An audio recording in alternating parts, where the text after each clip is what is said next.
नमस्कार मित्रांनो, आज आपण इंग्रजीतील 4 अतिशय महत्त्वाचे शब्द शिकणार आहोत. ते म्हणजे विल, वुल्ड, शाल आणि शुल्ड. हे 4 शब्द इंग्रजी बोलताना खूप वेळा वापरले जातात, पण अनेक विद्यार्थ्यांना यामध्ये गोंधळ होतो. विल आणि वुल्डमध्ये काय फरक आहे, शाल आणि शुल्ड कधी वापरायचे आणि ॲडव्हाइस देताना कोणता शब्द वापरायचा.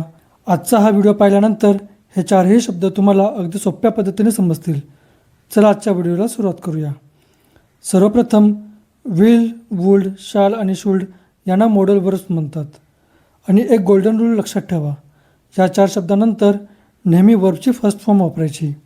उदाहरणार्थ, I will go, she would help, we shall meet, you should study.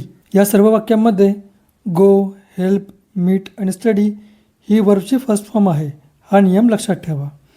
आता विल समजून घेऊया. विलचा सर्वात जास्त उपयोग फ्युचर म्हणजे भविष्यकाळासाठी होतो. उदाहरणार्थ, I will call you tomorrow, मी तुला उद्या फोन करेन. शी विल कम सून, ती लवकरच येईल. They will win the match, ते सामना जिंकतील. We will visit Goa next month, आम्ही पुढच्या महिन्यात गोव्याला जाऊ. विलचा उपयोग प्रॉमिस देण्यासाठी देखील होतो. आय विल हेल्प यू, मी तुला मदत करेन. आता वुल्ड समजून घेऊया. वुल्डचा पहिला उपयोग आहे पोलाईट रिक्वेस्ट करण्यासाठी. उदाहरणार्थ, वुल्ड यू हेल्प मी, तुम्ही मला मदत कराल का. Will you open the window, कृपया खिडकी उघडाल का. वुल्ड हा विलपेक्षा अधिक नम्र वाटतो. वुल्डचा दुसरा उपयोग आहे इमॅजिनरी सिच्युएशन सांगण्यासाठी. For example, I would buy a car if I had enough money, माझ्याकडे पुरेसे पैसे असते तर मी कार घेतली असती. She would travel the world if she had more time, तिच्याकडे जास्त वेळ असता तर ती जगभर फिरली असती. आता शालबद्दल बोलूया. आजच्या काळात शाल कमी वापरला जातो, पण फॉर्मल इंग्लिशमध्ये अजूनही वापरला जातो. शालचा उपयोग सजेशन किंवा ऑफर देण्यासाठी होतो. For example, shall we start, आपण सुरुवात करूया का. शाल वी गो, आपण जाऊया का. शाल आय हेल्प यू, मी तुम्हाला मदत करू का. हे वाक्य खूप सभ्य वाटतात. आता शुल्ड समजून घेऊया. शुल्डचा सर्वात महत्त्वाचा उपयोग ॲडव्हाइस देण्यासाठी होतो. उदाहरणार्थ, you should study every day, तू दररोज अभ्यास करायला हवा. You should drink more water, तू जास्त पाणी प्यायला हवं. We should respect our parents, आपण आपल्या आईवडिलांचा आदर करायला हवा. शुल्डचा उपयोग ड्युटी सांगण्यासाठी होतो. उदाहरणार्थ, people should follow traffic rules, लोकांनी वाहतुकीचे नियम पाळले पाहिजेत. आता निगेटिव्ह सेंटेन्स पाहूया. विलचे निगेटिव्ह होते विल नॉट किंवा वोंट. उदाहरणार्थ, आय वोंट बी लेट, मी उशीर करणार नाही.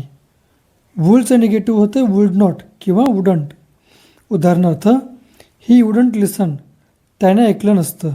शालचे निगेटिव्ह होते शाल नॉट किंवा शांट. हा शब्द आजकाल फार कमी वापरला जातो. शुल्डचे निगेटिव्ह होते शुडंट किंवा शुड नॉट. उदाहरणार्थ, यू शुडंट स्मोक, तू धूम्रपान करू नये. दे शुडंट वेस्ट टाईम, त्यांनी वेळ वाया घालवू नये. आता क्वेश्चन सेंटेन्स पाहूया. विल यू कम टुमॉरो, तू उद्या येशील का. Will you like some tea, तुम्हाला चहा घ्यायला आवडेल का. शाल वी बिगिन, आपण सुरुवात करूया का. शुल्ड आय कॉल हिम, मी त्याला फोन करावा का. आज आपण शिकलो विल म्हणजे फ्युचर, वुल्ड म्हणजे पोलाईट रिक्वेस्ट आणि इमॅजिनरी सिच्युएशन, शाल म्हणजे सजेशन आणि ऑफर, शुल्ड म्हणजे ॲडवाईस आणि ड्युटी, आणि सर्वात महत्त्वाचा नियम, विल, वुल्ड, शाल आणि शुल्ड यांच्यानंतर नेहमी वर्बची फर्स्ट फॉर्म वापरायची. हा एक नियम लक्षात ठेवला तर तुमच्याकडून कधीही चूक होणार नाही. मला आशा आहे की आता तुम्हाला विल, वुल्ड, शाल आणि शुल्ड अगदी स्पष्टपणे समजले असतील.